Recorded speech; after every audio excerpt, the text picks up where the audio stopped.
and welcome to episode number 2 of Reappropriate the podcast. My name is Jen, and I am the blogger at reappropriate.co. And today I'd like to invite you guys to sit back and listen to my conversation for tonight, which is going to focus on superhero comic books, movies, and superhero comic books themselves. I have with me Snoopy Jenkins, James Lamb, who blogs at snoopyjenkins.wordpress.com and can be found at Twitter at SnoopyJenkins. And tonight we're going to hopefully sort of geek out a little bit about our favorite superhero movies, particularly in celebration because this weekend has just been San Diego Comic-Con. So James, do you want to say hi and say a little bit more about yourself? How's it going, everybody? Snoopy Jenkins here, James Lamb. Looking forward to a great conversation on comic book media because, there's a lot of great stuff out there, and I'm eager to talk about it. Great. So part of the conversation today was actually inspired by a podcast that I did a couple of weeks back with someone on Twitter. His name is Bubba Wheat, and he actually hosts his own podcast on superhero comic books and movies and basically all things nerdy. His podcast is called Flights, Tights, and Movie Nights, and you can find that at flightstightsandmovienights.com. And when I was on that episode a few weeks back, Bubba Wheat asked me what my favorite superhero movie was. And so just to start the conversation off, I thought both James and I could share what our favorite superhero movies were, and then I can tie in why we're talking about this conversation today. So my favorite superhero movies, I think, of all time have to be the Nolanverse, Pacific Rim, and possibly RoboCop. And James, what about you?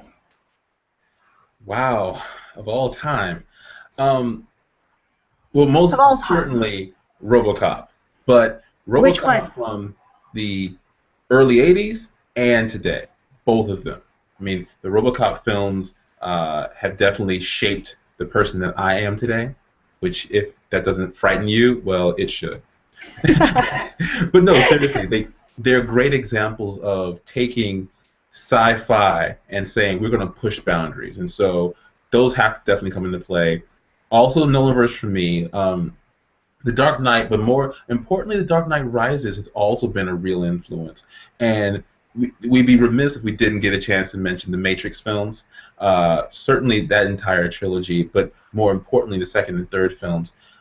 Those again. We're doing sci-fi, we're doing superheroes, but we're doing this stuff in a way that pushes the medium forward, and so that's what I like.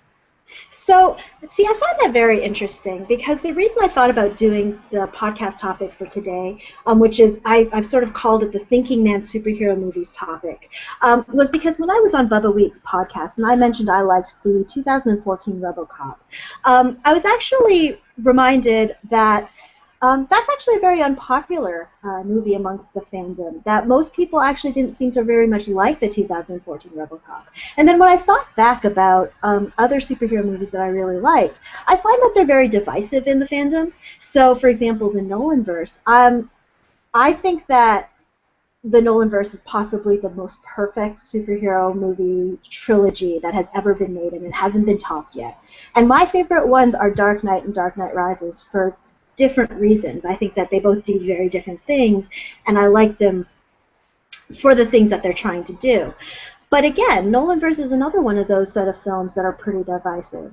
And, when I think back about it, it seems to me that there's this divide among the fandom between what we're looking for in superhero movies, which leads to some people not much liking like the Nolanverse or the Matrix Trilogy or RoboCop, the 2014 remake. So I'm wondering, James, if maybe you could talk a little bit about why you like RoboCop and why you think maybe it didn't appeal to other people, and maybe what people are looking for in their superhero movies. Well, first things first, I think it's really clear that the people who are enjoying movies like this want to see this media move past, I'm wearing a cape, I've got it flapping in the wind, look at my spandex, look at my rippling pectorals, and want to get into something that's a little bit more, well, science fiction-y. I mean, old school science fiction that made you think about the moral and political and economic relationships that go to creating a future that now represents. If you're looking for things to be easy, good guys, bad guys, very obvious stuff, even morality plays, you're probably not going to like the kind of superhero fare that the Nolanverse represents, or that the both RoboCop, the first trilogy and the current stuff represents. Because these are the people who were behind the new RoboCop remake. Jose Padilla, as director, he was looking for a thinking man's action movie. Gary Oldman gave plenty of interviews where he talked about how the entire idea behind this film was to create a thinking man's action movie. They want to make a commentary about current socio-political issues while using the kind of visual tool of RoboCop to have a conversation about the nature of free will, the nature of what humanity can continue to be after technology has ripped away so much of what we conventionally think of as humanity.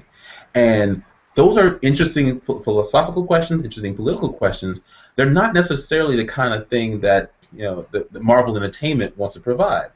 If you're looking for superhero films, comic media, this kind of science fiction to go back to the essence of science fiction, making you think about today and tomorrow, the future now represents, then these films are absolutely brilliant. But we should be very, very clear as well. In the first part of the 2000s, we got a lot of fantasy films. And fantasy is all the same sort of stuff. It's a special magical take on the Dark Ages in Western civilization. If you're taking your interesting sort of entertainment cues from literally the worst position intellectually in Western civilization, you're not going to be interested in a type of entertainment that takes its cues from our brightest moments. Please. I was actually going to say, I don't know that that's necessarily fair, because I do think that you can have science fiction and fantasy that explore existential questions or political questions. And I take, for example, Game of Thrones, which is, set in this Dark Ages period, and yet you have very interesting human dramas as well as political dramas. So I don't think that those two things are mutually exclusive. Actually, one thing that I find very interesting is I think that whenever you and I have this conversation, obviously you and I come from the same place when it comes to what we're looking for in our superhero movies, and that's not what I think most of the fandom is looking for, or at least there's a large sect of the fandom that looks for something different. And one thing I feel like I've noticed over the last year or so that I've gotten a little bit more into interacting with other fans is that I feel like there's actually a very sharp divide in the fandom between what we think the purpose of a superhero movie is. And I think it really gets to what we think the purpose of a comic book really is. Like, I think that there's a group of fans for whom comic books and superhero movies are really about escapism, and I don't say that in a pejorative sense. I say that purely as they see this as a genre where they can explore fantasy and explore imagination and really create ambition and an idea of heroics. And so it's all about nobility and honor and this sort of larger-than-life godlike mythology, and you sort of want to see, so that's why you read comic books, that's why you enjoy Superman or Thor or Iron Man, is to really enjoy the capes and the fluttering and the tights, because that is so different from our everyday world. And I think that that's a completely valid way to read comic books, and it is a way that I read comic books when I was younger. But I think that that's a different motivation than folks like you or I, James, who read comic books and who watch superhero movies not as escapism, but almost as a filter, as a way to look at our real world issues through a lens that gives us sort of leeway to explore sociopolitical ideas. So like RoboCop, for example, we've talked about how we both really liked that movie because it really examined contemporary issues regarding foreign policy and drone warfare. And the vanity of RoboCop is that you have this kind of technology where you can really explore those kinds of questions in a way that you can't if it was just a straight real-life kind of thing. So I think what's really interesting and what people don't really talk about is this idea that maybe there are different ways to be fans and different ways to approach the material that are equally valid but result in a very sharp divide in what we're looking for in our superhero movies. What do you think about that? I disagree. It's not that I have a problem with the idea of there being multiple ways to enjoy fandom. I totally concur on that point. The problem is, in my estimation, the different types of fandom engender different thinking about the media itself. And I don't think everyone's opinions on this are as well versed in what the material actually is as they might think it is. Case in point, I can read a Jeff Johns comic, like, Justice League, and hate it because it's Jeff Johns and he can't write. Sorry. But, like, I understand that it's trying to give you action comics. It's a simple, fight-heavy, like, guys in capes, beating up other people who are nefarious and villainous because they're also powerful, but don't keep, the protecting all humanity at the center of their core, their core ideology. And I can enjoy that for what it is, but no, it's not doing anything for me. And I can then see something like Man of Steel, which doesn't make anyone's best of list, but certainly attempted a take on Superman that we hadn't seen before. Something where if you're applying a Superman to a real world, how does a person get to the optimism about humanity when he's got so much physical power over humanity that he could very easily become the worst tyrant that ever lived, if he so wanted? A theme that was examined, interestingly enough, in Mark Waid's Irredeemable comic. The point, though, and I think examined better in the Irredeemable comic. Well, of course. But then again, think about what Man of Steel is trying to do. Man of Steel is trying to establish that here's a person who is genuinely good in a real world where we don't think of reality giving birth to genuinely good people. And that's, ultimately the conceit of Man of Steel that I think makes sense, in retrospect anyway, for that film. If it hadn't been for the horrible acting from Amy Adams and Henry Cavill, that would have been a really amazing film. And plus, it's already giving the fans who just want simple heroes and villains all the stuff that they want. You have in Man of Steel probably the best CGI fight scene between two principal Supermen that I had seen since the third Matrix film.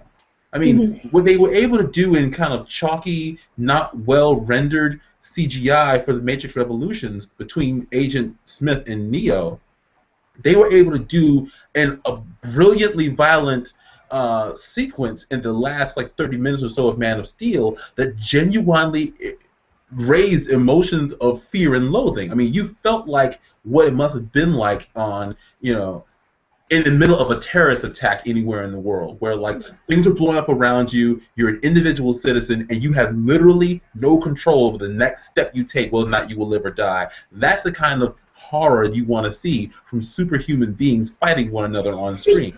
See, but that's the thing. I don't think that most fans actually want to see the kind of horror. So we've talked about how, both of us think that the Man of Steel end action scene is phenomenal. And for those of you who are listening to this or watching this and you haven't seen it yet, I definitely think you should go and take a look at the end of that movie. For that part of the film alone, I think is going to become sort of a template for how we're going to see superhero action CGI done. And it's all in the pacing and the cinematography. But I think that film wasn't very popular among fans. And I draw a contrast between Man of Steel, which was trying to do this sort of epic fight scene, with the Avengers, which was trying to do the epic fight scene. And people love the Avengers and all of the corollary movies and how they filmed them. And you almost never hear anyone talk about the fight scene at the end of Man of Steel. And one thing I think I've noticed is that Man of Steel, the tone of that movie from start to finish, is somewhat joyless. This is a Superman who's very brooding, who's very upset, who just doesn't find any joy in his powers. And I wonder if maybe that's the difference between why people enjoy Avengers and dislike Man of Steel, is that in Avengers you get this sense that Iron Man and Hulk and Thor are flying around or jumping around and they're breaking things. And even though they're saving the world, they're sort of reveling in their power. Like, it's fun for them. Even though they look angry and they look like they're trying to save the world, they sort of have this sort of delight in their superpowers that I don't think you get out of the Superman from the end of Man of Steel. That guy looks just upset and traumatized, and he just doesn't look like he's having any fun at all in his fight scenes. And I wonder if maybe the reason why Man of Steel wasn't as popular among fans is that it wasn't able to deliver the kind of visceral joy that the Avengers and the other Marvel Studios movies are able to deliver in their fight scenes. Okay, at this point, it's becoming increasingly difficult to not accuse the fans that you mentioned who just want the joy and things to be happy and fun. I don't want to cast aspersions on anyone's fandom, but... No, don't cast aspersions, because I think that it's a version of the fandom that I don't approach it in the same way, but I think that it's completely valid, just a different way to enjoy it. And really, I wanted to focus on what it is about the fandom that we enjoy, because it seems to be so different from what other people enjoy. Well, so it's definitely different, and that's true. But the differences are worth noting. And one of the major differences is it doesn't matter whether or not the protagonist is having fun being powerful. It matters if the protagonist reasonably makes sense for the viewer. I think that's the major difference. I want whatever narrative I'm given to make some level of logical or emotional sense. Mm-hmm. The Clark Kent we get by the end of Man of Steel is someone who, for all intents and purposes, makes sense. He's lost his father. He's killed a man. He's the fate of the entire world has been in his hands, and he's come through on the other side by literally rejecting his birth heritage that he would spend his entire life trying to know. Those are certain issues that become, patently untenable for even the best of us. I mean, imagine the only way to save your adopted land is to destroy any tie you had with the birth land, the homeland that you've always wanted to know about and always felt a little emptiness inside because you didn't have that connection. That's a really interesting statement to make. And for the first time in a Superman film, we reached a point where it actually made some level of sense that the Superman we were given had an emotional toll exacted from him because of what he lost. Mm-hmm. It does feel like superhero films to do that. Yeah, that was one thing I really loved about the Nolan, whatever his name is, the Nolanverse take on Superman is how I think about that film. Well, Nolan helped write the story. It was Zack Snyder directing. Right, and Goyer, right? Goyer was involved with that film as well. It was Nolan and Goyer who wrote that story, and then Zack Snyder got a chance to have some fun with it. So. Right, and I feel the same way because I've actually been a huge Superman fan. So this is a Batman household, I think, James. But before I met you, I was very big into Superman. And I actually got to Superman through comic books. He was in an ad of a comic book. And then later on, I was this major fan of Lois and Clark, The New Adventures of Superman, and I had this huge crush on Dean Cain. And so, I understand the sort of joyousness of superhero comics and just the reveling in the superpowers kind of thing. Because, Lois and Clark as a TV show was not particularly cerebral. It was very much a soap opera, and I understand that, and I enjoyed it for those reasons. What I really loved about this version of Superman is I think what you point out is that it is, I think for the first time, at least in sort of live-action Superman incarnations, that we've seen a Superman who's kind of traumatized, and that he feels alien, even though he's grown up as a human.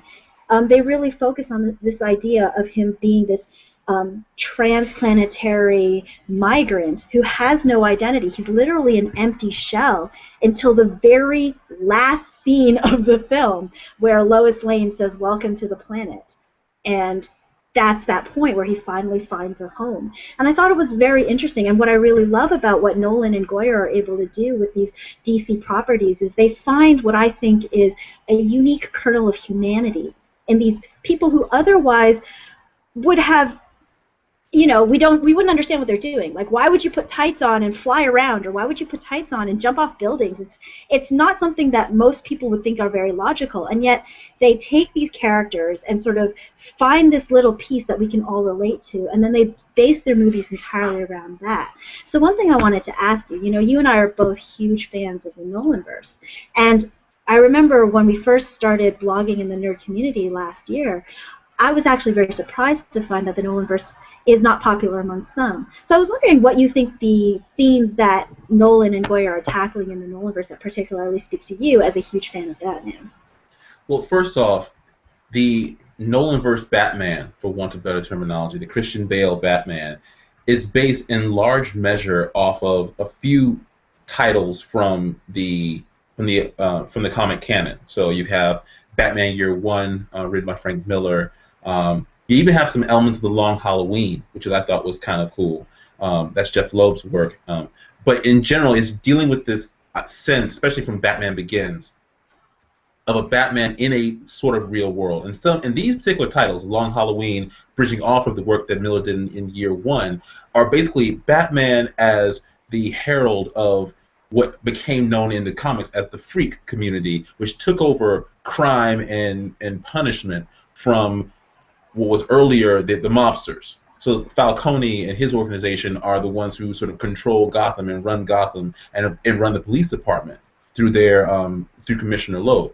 And there's a transition made right around the time of the dawning of the Batman in Batman Year One that moves us away from that influence and more into the influence of costume supervillains, the Joker, Two-Face, the Penguin, and so on. The reason that's interesting is that the Batman Year One as a comic sort of tried to give you a 80s Reaganomic realism. Well, maybe not necessarily 80s, more like late 70s in that respect for that one. Realism to what was given in the early comics canon, stretching on from the Silver Age and even earlier. The point being, there have been attempts made in the comics to rationalize Batman as a character. What the Nolanverse does is rationalize that character around an actual living figure, or deceased now, obviously, but Theodore Roosevelt. I mean, you can see documentaries on this, but TR is basically a great sort of example of what this is. It's a guy, he comes from major wealth and privilege, who decides to use that wealth and privilege to become the essential protector of New York City, serving as police commissioner. He's the person who took his privilege and his wealth, and instead of living a life of luxury and leisure, decides to give back to his society by, at that stage in his career, protecting it. Using that as a template for Batman gives you what amounts to me to be one of the better lines in any comic book movie ever, when you have the Harvey Dent character at that point, acted by Aaron Eckhart, talking about you either die a hero or you live long enough to see yourself become the villain. And the reason that resonates is because it gives us an idea that human beings are not just good or evil, that we have capacities for all of this stuff at all different times. Every moment is a spectrum for us as an actual lived person. And it gives these comic characters a realism that makes it possible for me as a 33-year-old adult to watch this with a straight face, which is not something that I can get from other types of comic media where it's all about what amounts to an appeal to children. I once wrote a really controversial piece called Comics Are for Children, where my argument was, in essence, that comics are for kids. And there's a problem if that remains the case. Well, I mean, I think you're right that comic books, and I think that you are definitely pointing at something that we don't as an adult fandom talk about enough, which is that we are engaging in a revelry or an appreciation for a medium that its target demographic is children. And we should, I think, as fans, acknowledge that and sort of embrace it, I think, if that's sort of your thing, but not to become defensive of it. I feel like, we see, obviously, all comics sort of go through these peaks and valleys of what they're trying to write and what they're trying to do. I think very recently we've seen, for example, the Miles Morales writing, the Kamala Khan writing. Marvel is, in particular, I think, moving towards trying to appeal to a young teen demographic, which is fine. I think that as an adult you can read those and appreciate those. But when you're writing for very, very young adults, it's hard to say that you're going to be able to grapple with the same kind of adult themes that, say, Alan Moore is able to grapple with in Watchmen, or Frank Miller is able to grapple with in Dark Knight Returns. And so I think for me, I always get very excited when I'm able to see a movie or a comic book that's actually written with an adult audience in mind, because I feel like that takes a medium that is intended to be written for children and actually pushes the boundaries artistically of the medium to the point where it deals with things that I can sort of relate to as an adult, because I kind of, for me at least, have hit a point where I want that medium to grow with me. I'm not 16 anymore, and I'm not satisfied with just, you know, a scene of Dean Cain flying through the air with a fan waving the cape behind him. Like, that worked for me when I was 16. I was really excited about that. But like these days, I'm looking for something more, and I actually think that for me it changed when I think a nice metaphor for it is, like, I used to be really into Sailor Moon, which I'm going to admit for the second time on a podcast. And, you know, Sailor Moon is not really all that much into adult themes. It's really just about magical girls with magical superhero powers. And then I remember in late high school, a friend of mine, you know, saw that I was into anime and took me to see the Neon Genesis Evangelion movie for the very first time. And it blew my mind. And it blew my mind because not just is Evangelion, like, really amazing, but it blew my mind because I never really thought that anime could explore existential questions. And if anyone has ever seen Neon Genesis Evangelion, it's one of the most, I would say, deep and possibly highbrow anime that has ever been written. And it's so highbrow and convoluted that that's actually the criticism of that anime. Like, it's very hard to understand because it's trying so hard to do all these sort of religious themes. But for me, what's really interesting, and what came up in the Bubba Weed podcast that I was doing, was this idea that anime in Japan and manga, for the most part, are written for adults. And so they deal with themes that I feel like sometimes we don't think we can deal with in our superhero or comic book genres because we still feel constrained to write and produce movies for children. And so one thing I was wondering, James, is whether or not you think that you can see a common theme that all the films that you like seem to be targeted more towards adult audiences, like Nolanverse, and you mentioned Matrix and RoboCop. Almost certainly. But I also think it's reasonable to suggest that the films that we think of as targeting adults, in air quotes, they're not really targeting adults so much as they're saying to the general audience, we think you're smart enough to handle something more than a guy flying around with metal wings. You know? Right. Well, I think that's the reason I say that is that we've been talking a little bit about defensiveness and how some members of the comic fandom get defensive when they're told that they should want to embrace more, not highbrow, but certainly more mature media. And I think part of the criticism is that the mature media has become so associated with grim, violent, sexual themes. Right, and we've seen that, I think, especially with DC, and Marvel went through that period and now is fully backtracked from it. But like, I think that we saw, even just with the print comics, an attempt to move towards a more mature audience, and then you had like DC Vertigo and stuff like that. And then you had the Nolanverse come out, and I remember that, I forget who it was saying that the Nolanverse was basically like a completely sad Batman. And the same thing is coming out with the Man of Steel 2, Ben Affleck Batman. Is just like, it's a sad Batman and a sad Superman, and these are things that we shouldn't want. And this is about the point where, you know, my cup runneth over. You know, like, these people aren't, the characters aren't sad. They're not, like, brooding. They're having Well, they are reactions. brooding. They are brooding. Like, Man of Steel's Superman is a pretty upset Superman. It's a human reaction. I don't want a Superman who's so irrepressibly cheerful that I think he's crazy. Because you know what? Crazy Superman is way worse.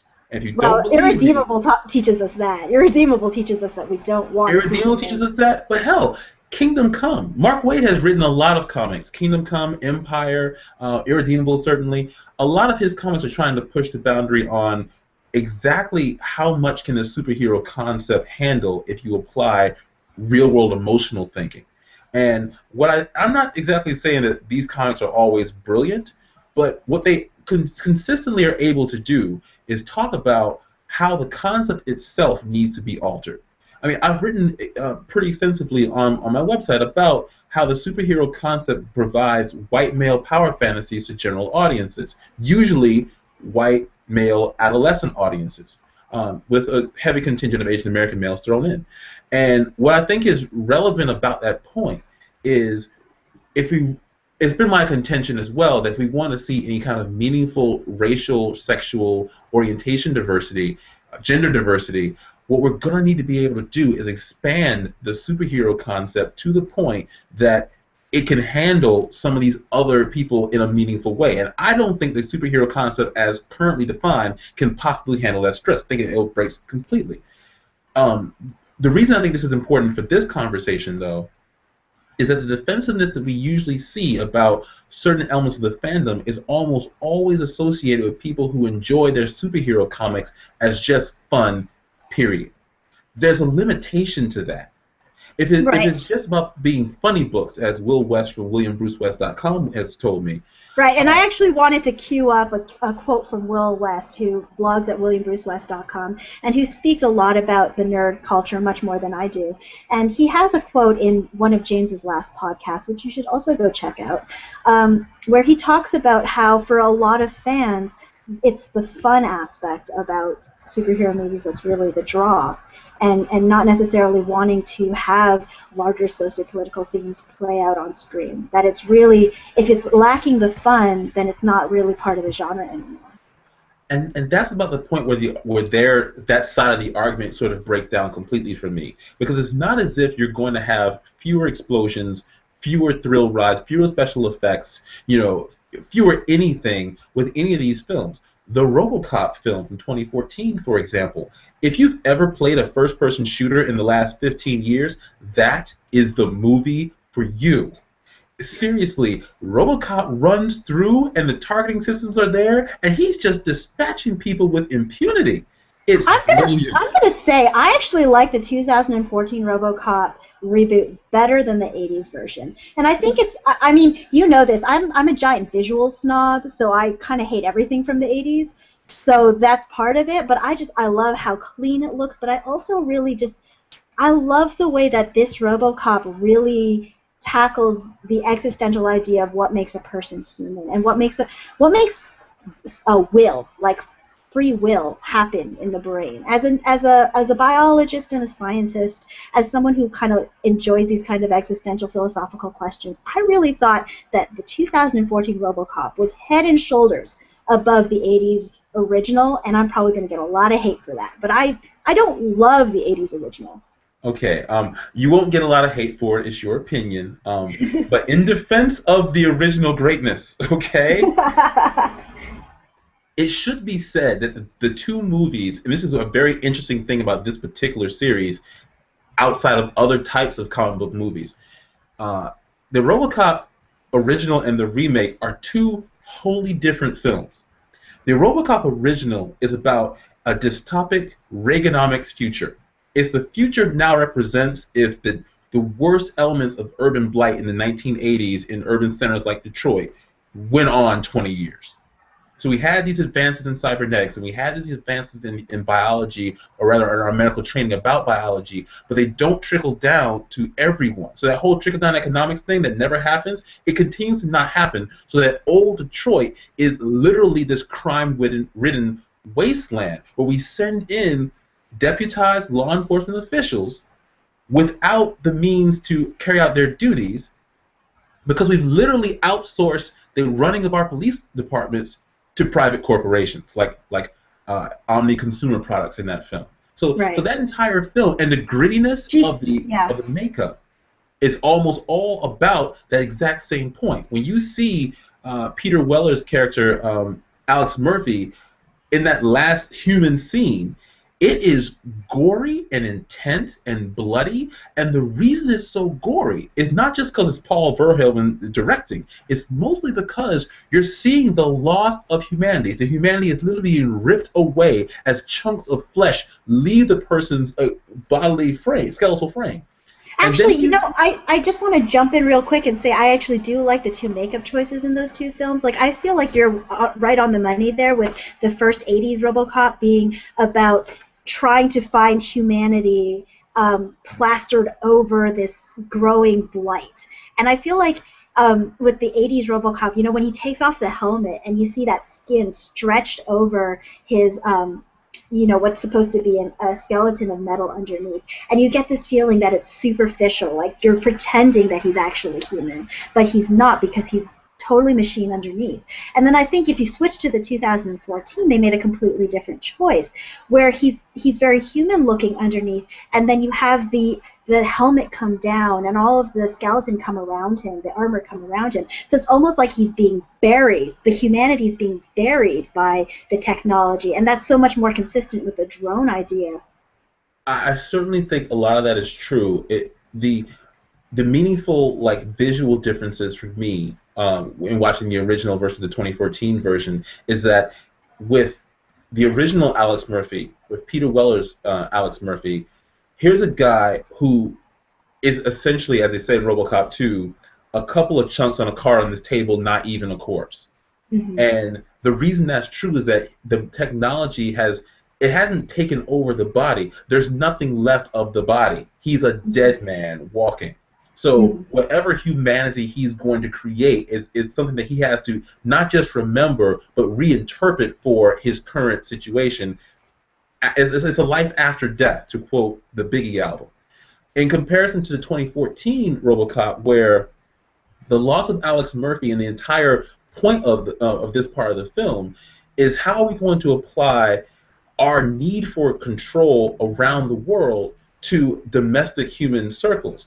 And the best way they thought of considering that was considering what happens to a world where you no longer need a veterans administration because there are no real veterans anymore because we've outsourced all the military applications of our society to cybernetic robots.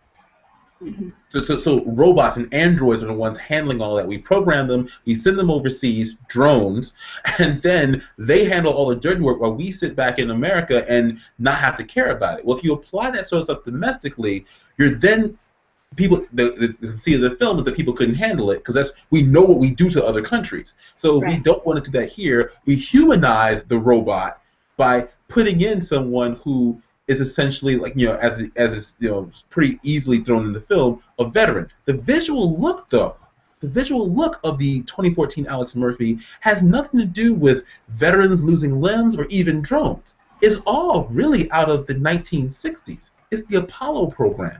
As soon as you see the first look of Alex as RoboCop, are you talking about the 80s or the 2014? The 2014 one. The skull cap is around the head. It's a black skull cap that's metal, obviously, because this is where his face is now. And then there's this metal body all around him. Mm-hmm. So when he wakes up, he sees the human hand, and then he sees the metal hand. And he thinks it's a suit. The reason he's allowed to visually think of himself as wearing a suit is because when he sees himself in the mirror, it looks like he's encased, as you were saying, in the metal, the titanium, the armor, the wires.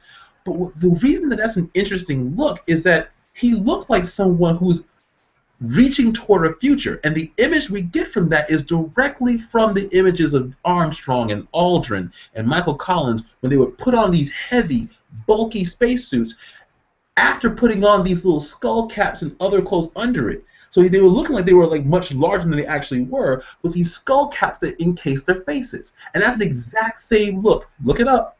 StupidJenkins.wordpress.com that you have for this new RoboCop. That speaks of a new frontier optimism. Again, of cyborgs or people sort of melding into hybrid machines and trying to find humanity and to find ethics within them. One of my favorite part about RoboCop is really the illusion of free will, which I love that movie for exploring that idea, and it's one of my favorite ideas that science fiction, I think, uniquely is capable of exploring, is what makes us us and how much of that is illusion. And in the RoboCop movie, it really deals with this idea that you can program a machine to basically act like a human, and that machine can't even distinguish that machine is not human at that point because you have programmed everything in to make it think that it's human. And I'm a physiologist, I'm a scientist, so for me, that really draws into what I normally think of, which is, in actuality, humans really are just organic machines. Everything that we think about in terms of our consciousness, our memories, our personalities, are networks of neurons that form connections that create this illusion of complexity, this illusion of self. but we're really just machines, and now we're just taking a different form of technology and recreating that, and what does that mean? And so I kind of feel like, for me, I love RoboCop for the same reason I love Matrix, is because it really sort of gets at the same idea of what makes a person, and how much of that person is retained when you have the technology to be able to mess with how a brain thinks. And so, James and I, in preparation for this podcast, we just rewatched the Matrix Trilogy. And I think one of the first things I learned about you when I met you 15 years ago was how much you loved the Matrix. And this was back when there was only one Matrix. So since that point, so when the first Matrix came out, everybody loved the Matrix, and there was no argument over this. And then Matrix 2 comes out, and then in short order, Matrix 3 comes out. And then suddenly, again, we see this big divide, much like we see now with, pro versus anti-Nolanverse, where you have a bunch of people who love Matrix 2 and 3, I mean, you're one of them, and then a bunch of people who hate them and would rather that it wasn't a trilogy. They just pretend that the other two didn't exist. So I'm wondering, again, like, what is it that drew you to the Matrix Trilogy? Is it a similar sort of what makes self kind of question? So, two things. One, I think it's really clear that we need to draw a distinction between optimistic posthumanism and the more pessimistic variety. And I'm going to get directly to the issues of the Nolanverse. Just want to do one little small recap on the RoboCop stuff. The posthumanism that we meet in the 1980s with Peter Weller as RoboCop is all pessimistic. We've taken a dead man, killed tragically, and used him as our avenging angel against evil, not only on the street level, but also in the boardroom. In 2014, RoboCop is recast as a really optimistic figure that gives us elements of the best people in our society, our police officers, our military personnel, harmed irrevocably by fighting the good fight in their positions, and then they're recast in this case as a very new frontier, space forward-looking avenging angel where free will is a concern. With the Matrix films, with the Nolanverse as well, but especially with the Matrix films, everyone loves the first one because the first one speaks of this future world. Honestly, watching The Matrix, the first one, is very much like watching Star Wars in the 70s.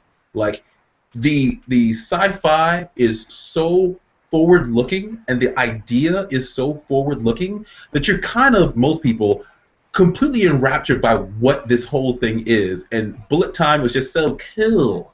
It was Bullet really Time cool. Is cool. Don't hate on Bullet Time. Bullet Time was cool. I'm not hating. I mean, I know it sounded sarcastic, but no. All of us were like incredibly enraptured by this idea that we could see this guy essentially floating in space in real time. You fast forward to the next two Matrix films, and now they're trying to tell a story about people fighting their way out of bondage. It's now a much more political series. I mean, in essence, as soon as we meet Zion and we get a sense of the humanity that is being fought for, that humanity is brown, that humanity is black, that humanity is Asian, that humanity is not necessarily straight out of Europe's Dark Ages. And again, I think that has had a severe impact on the treatment of those films by the fandom, because, and only because, it says in the future the entire world doesn't have to look like just one of us. It can look like all of us, and we can all fight to make that better, but we can all use the tactics that some of us in real time have had to learn, and others of us may not have been, may not always focus upon. And I think that the political nature of the Matrix, and even explaining that political nature through polysyllabic verbiage, the architect, might be a bit of a problem for a lot of fans who just want to see cool stuff fight. Well, but see, I think that all three of them managed to give you cool fight scenes. I mean, like, we just rewatched it, and I've always never really liked the Burly Brawl, and so I've always felt like, for example, in the Revolutions and Reloaded, I didn't like it once they switched to CGI because I felt like the CGI wasn't quite there yet, and so I actually don't really enjoy the film for its special effects. I very much more enjoy it for what it has to say. I agree that for me, what the real draw is the politics of the film and how you fight as a rebel, as an oppressed person. And I think that as minority nerds of color, you and I are both, this is a film that really speaks to us and speaks to things that we care about outside of the fandom, and really, I think, gives us another forward-thinking kind of film for thinking about how we can incorporate diversity into the fandom. Because this, to me, this is sort of the quintessential diverse superhero-ish, science fiction-ish movie. Because you have race, and race is incredibly important and relevant to how you view the film.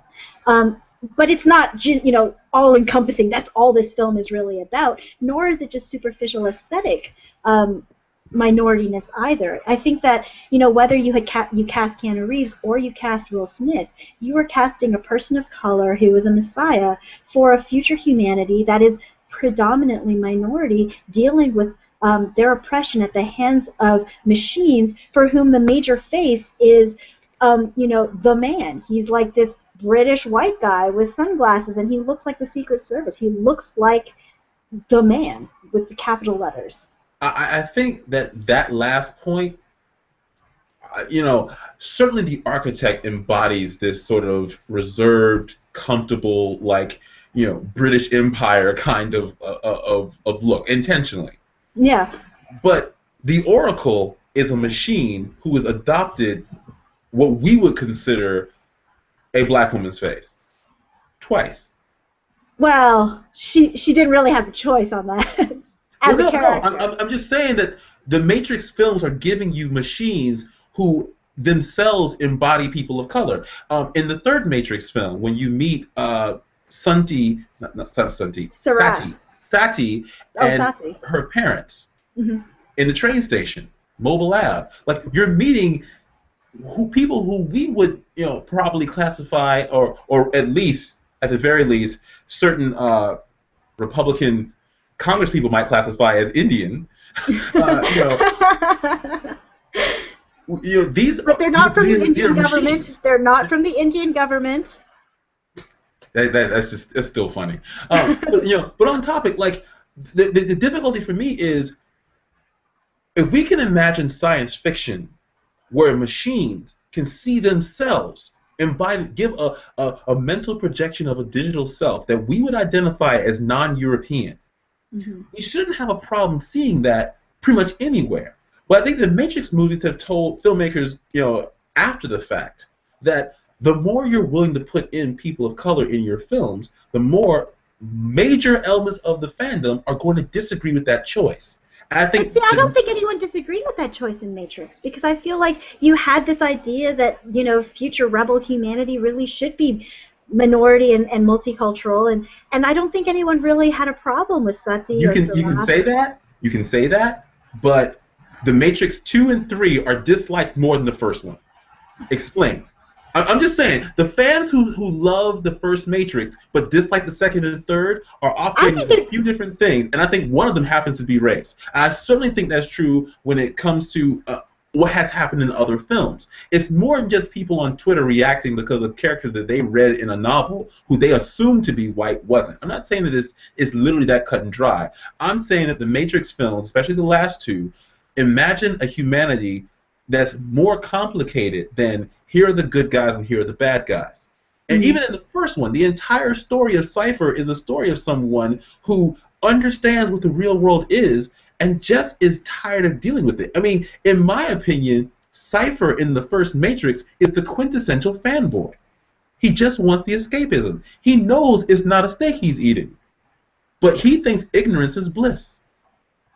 And if that's too harsh, sorry. I have been reading comic books and watching comic media my entire life, and I had no problem growing up enough to understand that sometimes comic media should give us more than just, here are the really, really good guys wearing giant symbols in primary colors, if they were going to give me a quality comic book experience. And I think that the point that you're trying to... the non-quality.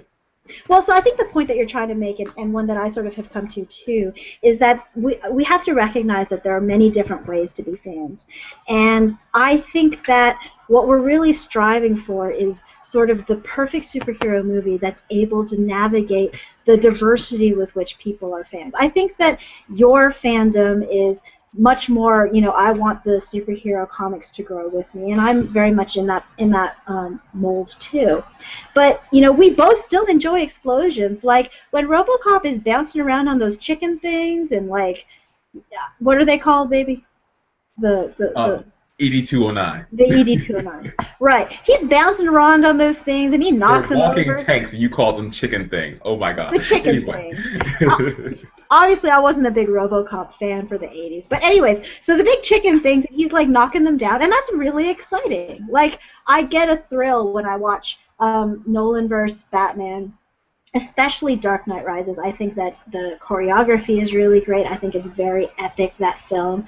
I love Dark Knight for the way that Batman interacts with Joker, but the action scenes, you and I both love the Tumbler. The point that I'm trying to make is that what I want to get away from is this idea that it's very cut and dry, that the people who love the explosions and who want this idealistic, noble idea of a superhero, they still want plot.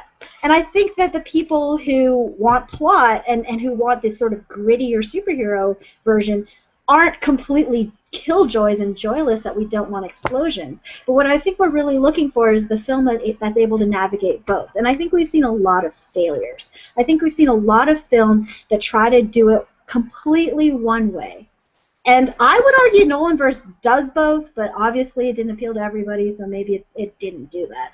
But, for example, we see the far extremes, like the recent Transformers movie, which we, for some reason, went to see in theaters, you and I. And that film is entirely all about explosions with no plot. I feel like that's the far end of what we think what Hollywood thinks a fanboy wants, which is clearly nobody's version of a fanboy.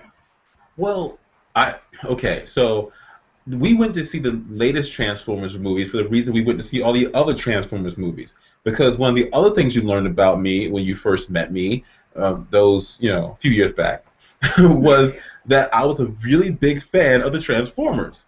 I grew up with the Transformers. Like, when Optimus Prime died in that cartoon, like, the second time, I cried after class. I couldn't handle school the next day. I was so upset. Yeah, I was like, 8 or 12. Yeah, but we both love the Teenage Mutant Ninja Turtles, and neither of us are really planning to go see the TMNT movie this weekend. Like, neither. Of course not. So why the Transformers? But here's my why. My why is when Michael Bay is giving you a movie based essentially on nothing because he's using source material based essentially on selling toys to kids. I don't exactly fault him for this. I know a lot of people fault Michael Bay for basically giving like one, stereotypically, considered hot by the mainstream girl, and a whole bunch of explosions with giant robots talking and fighting. Okay, can I just say that was disturbing, by the way, because they set her up as 16. So like that's not okay, Michael Bay. You can't. Well, it's the Michael Bay convention, right? Like we're using an older protagonist this time. So we're saying, okay, we still need to have this girl in there because they have to have something to draw in the fanboys who want to be titillated. I don't have to like what Michael Bay does. I don't think any of us really do. But I don't think it's fair to fault him for giving the experience because it's here's the point. The exact same visceral experience of fun that Michael Bay tries to achieve is what every single Marvel movie since they were doing them has tried to achieve. The most serious Marvel movie that I've ever seen was Blade 2. So that's the level of smart we're working with here. And so many people in the fandom love them because they're fun. They're fun popcorn movies. They're fun. All that might be true, but there are intellectual travesties happening in this film all the time that Michael Bay would get hit for, or DC will get hit for when he tries to copy that sort of plan with Green Lantern and Ryan Reynolds. But no, when Marvel does it, when Marvel gives you a guy running around with a huge hammer that seems to literally break every law of physics, that's all fine because his cape's flapping in the wind and he's got long hair and he's got muscles and it's okay. I think we've seen them. Okay, so first of all, I hate the Avengers movie. I hate Marvel Studios. So let's just put that out on the table. I don't like them, but I'm gonna rise to their defense and say that I think at least we see a little spectrum there in the Marvel Studios universe of films that try to be more plot-driven versus less, or at least more interested in the weaknesses of their superheroes than others. For example, I think that Iron Man 3 was the most recent one, I think. Try to explore the PTSD of Robert Downey Jr. when he realizes that a guy in a suit is not going to really be able to save the world from everything. But if you contrast that, so at least they're attempting to do something there. When they're trying to copy Marvel, you mean? DC, you mean? Like, I'm sorry, but Iron Man 3 is a direct ripoff of the major plot points and ideas from The Dark Knight Rises. Like, you can draw a direct link. It's even in the marketing, okay? Like, I can show you the pictures of... Please well, that and also Star Trek. But anyways, but then if you can contrast that to, say, the most recent Thor movie, which I struggle to figure out what the plot of the Thor movies really are, and I sort of come to the Thor movies are written basically like Thor is magical and very strong, and he needs a thing. And so we're going to write him needing a thing, and then we're going to write him getting the thing. And that's basically the 2 hours of the Thor movie. And I don't think it ever really tries to get any more deep than that, which is fine. I mean, if you're going to go see Thor for Chris Hemsworth without his shirt on, I mean, that's a fair reason to go see it. That's why I'd go see it. But, like, I think that the Marvel Studios, you at least see different ways to try and get at what the fandom is, but I don't think any of them ever really get to the kind of grittiness that Nolan and Goyer really get to. And so I'm pretty excited about Man of Steel 2, actually, because I feel like the difference with Nolan and Goyer is that they're sort of mining the best story arcs from DC that really explore the essence of the characters and then turning them into condensed best parts of all of these stories to make these live-action movies that aren't just, I'm going to faithfully recreate a battle scene, but rather I'm going to faithfully recreate the tension of the characters. And so with the Nolanverse, as you were sort of getting at earlier in the podcast, you have Long Halloween, and you have The Killing Joke, and you have NML, and you have Nightfall. You have all of these basically like quintessential Batman stories, and they're all quintessential for a reason. They're all quintessential because they add something or change something about the Batman character, and they do so by really taking him down a notch and exploring what happens to this character when he's really challenged. And I've always maintained that when you write for a superhero character, the most interesting thing you can do to them is make them weak, make them human. So I think that, it's been more challenging to write for a Superman character, for example, and so my hat's off to Nolan and Goyer, because it's hard to make Superman weak. It's hard to find something in him that is vulnerable, because he's basically the DC Universe's god. And so, Nolan and Goyer are able to find this narrative for him where they're talking about him as basically an adoptive narrative or an alien narrative, trying to find identity. And I don't know what story they're really pulling off from that, but we all know that Man of Steel 2 is going to be pulling from the Frank Miller Dark Knight Returns. And I think that's just an epically good idea, because I think even though that's a Batman story, I really think it gets out, what Superman really is in relation to humans. I certainly believe that you're right, and we should have reason to be excited about this next film.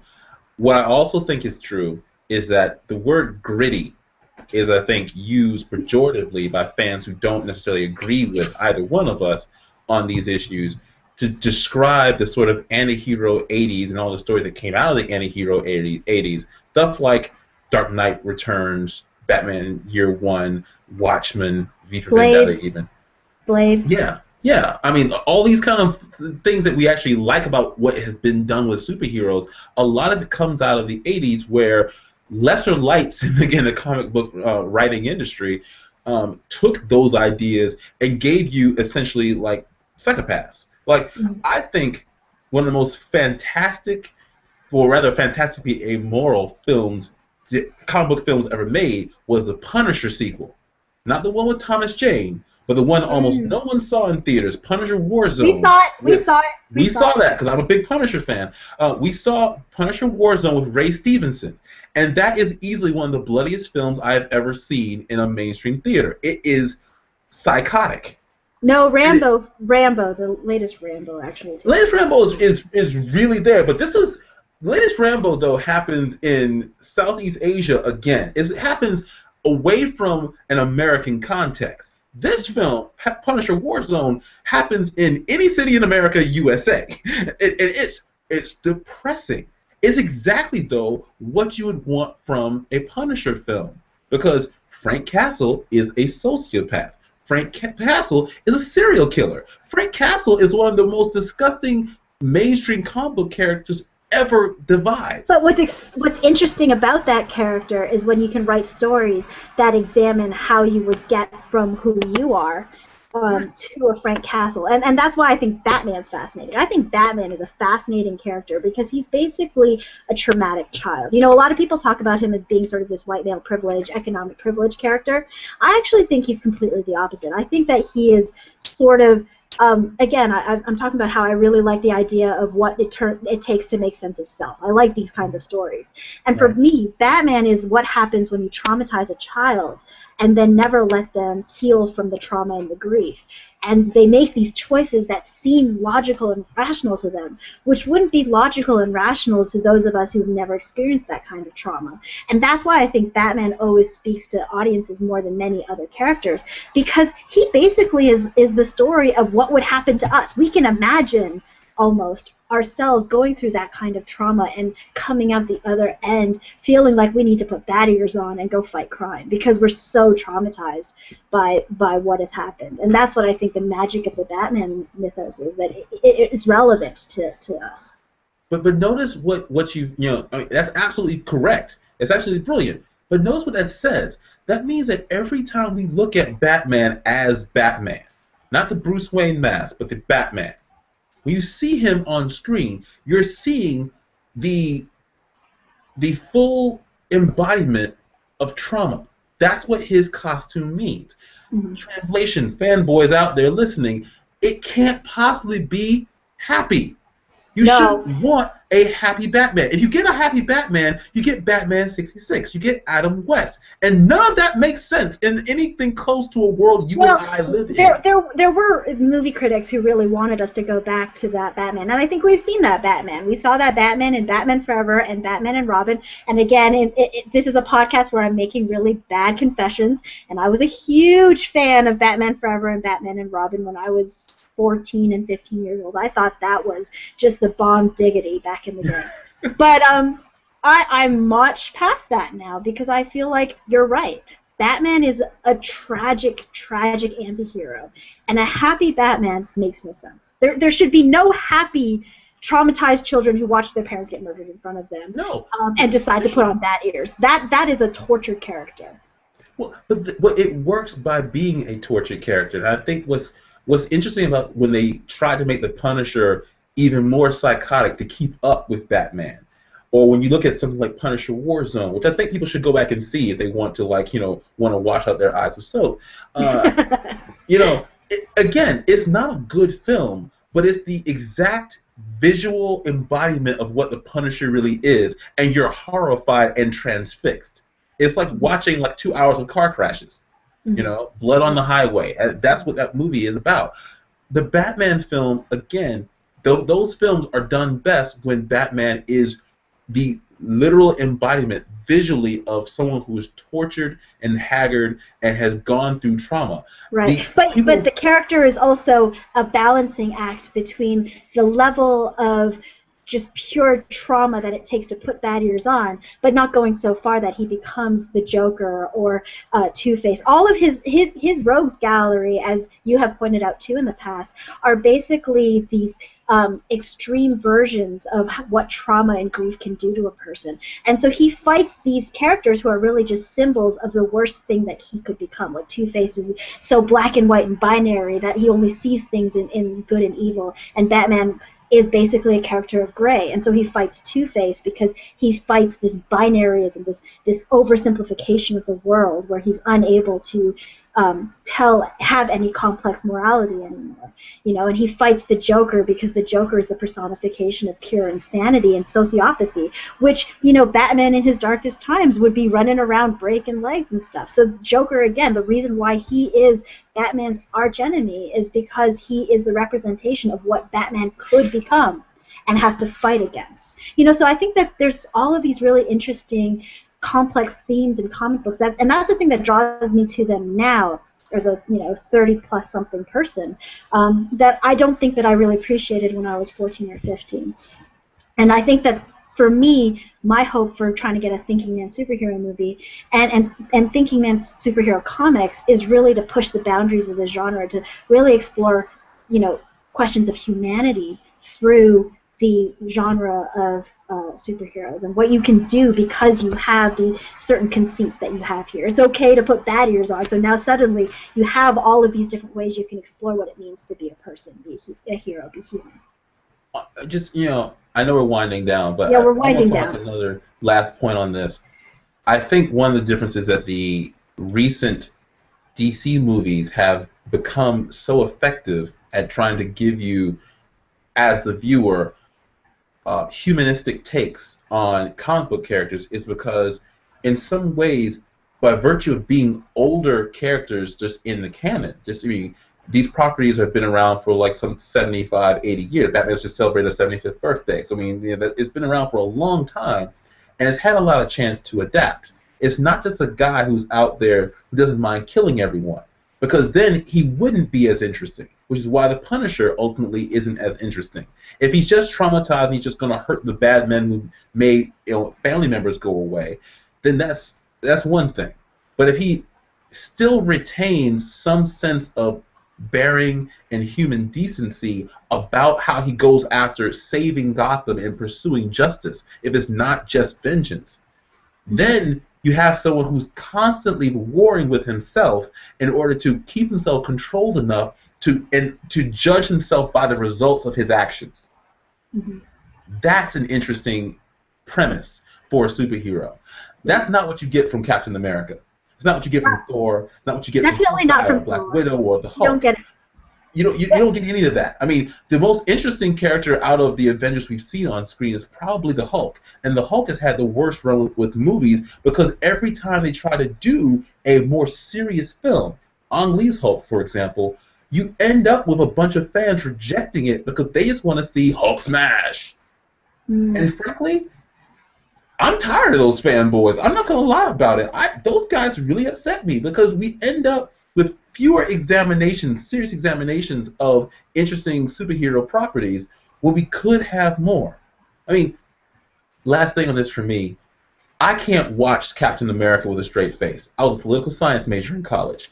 Everything about him is wrong. You have staunch conservative fanboys who love Captain America and somehow, in the same breath, diss Barry Bonds.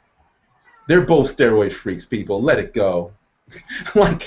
They're both, and I'm just, it's so exhausting. We should be able and willing to watch the explosions and the fun and the mainstream stuff while also getting a little bit more for our money than a BS experience. Right, yeah, and I think that if anyone from Marvel Studios is watching this, which no one is, so I know that, but if somehow someone who's making a superhero movie happens to come across this silly little podcast, I really would just chime in as well and say I would really love superhero movies that give us the explosions, that are aware of the desire to have joy in our superhero movies, but also to keep attention to the idea that this is an art form. When Alan Moore published Watchmen, that was sort of the first thing that we really needed to prove that comic books really are capable of being literary and being complex and exploring the human condition. And we've seen so many comics since that point that have really done that by looking through plot, looking through characterization. Just a quick shout out to what I think is the best contemporary comic book written right now is Lock and Key. And it's this comic book that's able to give you the beautiful explosions and the magic and sort of a version of superheroics, and yet is still very much plot-driven and character-driven and human condition-driven. And so I think that what we really want to do is hold our superhero movies to that same standard, where they also need to do this kind of balancing act, to be visceral, but to also be intellectual and not shortchange one for the other. Because I think when you do that, you actually shortchange the genre. And so with that, I'm actually going to let us go, in part because it's gotten so dark and stuff so you guys can barely see me now. But yeah, it's been about an hour, and I wanted to get into the second Planet of the Apes movie because that was a movie that really surprised both James and I in how it actually was very intellectual. And even though everybody loves that movie for the money shot of a monkey riding a horse, I'm sorry, an ape riding a horse with machine guns in his hands. And the people who made that movie knew it was the money shot so much they gave it to you 3 times in slow motion. So they knew this was why a lot of people were going to be watching this movie and loving it. And it's really great. But throughout the rest of the film is actually a very interesting colonialism narrative that starts from a really damning place because just politically speaking, you have to start from certain preconceived assumptions that are themselves pretty damning. And this is something I wanted to get into, but suffice it to say we don't have time. So I think that if you have a chance, go back and take a look at Dawn of the Planet of the Apes, or no, just Planet of the Apes. Rise of the second one, the second Planet of the Apes movie, and just take a look at it for its plot because I actually think it's very, very well done, even though it's got some problematic issues with it if you accept that it's a colonialism narrative. So maybe we'll deal with it some other time when I'm looking for topics to talk about in this podcast. Otherwise, I want to thank James for joining me on this podcast where we nerded out a little bit. James, thank you. Hey, thanks for having me. And do you want to remind us where we can find your writing? Of course. Take a look. I've written a little bit about comic books and even RoboCop, Thinking Man's Action Movies. You can go to snoopyjenkins.wordpress.com. SNOOPYJENKINS.wordpress.com. And on Twitter, you're at Snoopy Jenkins. At Snoopy Jenkins, all together. So. Right. And again, and you can find my writing at reappropriate.co or on Twitter at reappropriate. I want to thank everybody who tuned in for this podcast, whether you're watching it live. I know that at one point up to 4 of you were streaming this podcast live, so I want to thank you all for watching and sticking with us for the full hour. And if you're listening to this after the fact or watching it after the fact, you can access this podcast through YouTube or on my blog at reappropriate.co, or you can even download it on iTunes. And then I look forward to seeing you guys again in 2 weeks. Thanks very much, and thank you, James.